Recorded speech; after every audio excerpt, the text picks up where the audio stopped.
Video चालू है। Hello दोस्तों, नमस्ते प्रणाम। हम भोजपुरी गायक कलाकार अमन सिंह और नाल वादक जी। और ये देखिए भोजपुरी के सुपर स्टार शिवा प्रेमी जी हैं। और ये हमारे गुरु जी भी है, हमारे भैया भी है। और ये सबके गांव के मामा भी है।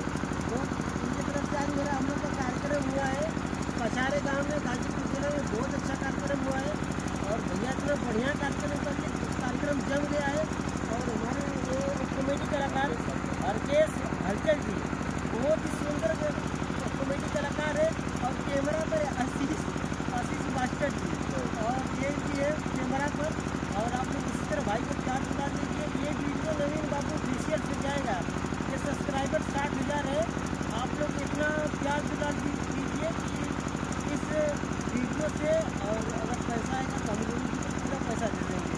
इतना आप लोग प्यार दिला दीजिए कि इस वीडियो जितना भी पैसा आएगा हम गुरु जी को पूरा चलने में दे देंगे, पूरा पैसा। क्योंकि मेरा चैनल मोनेटाइज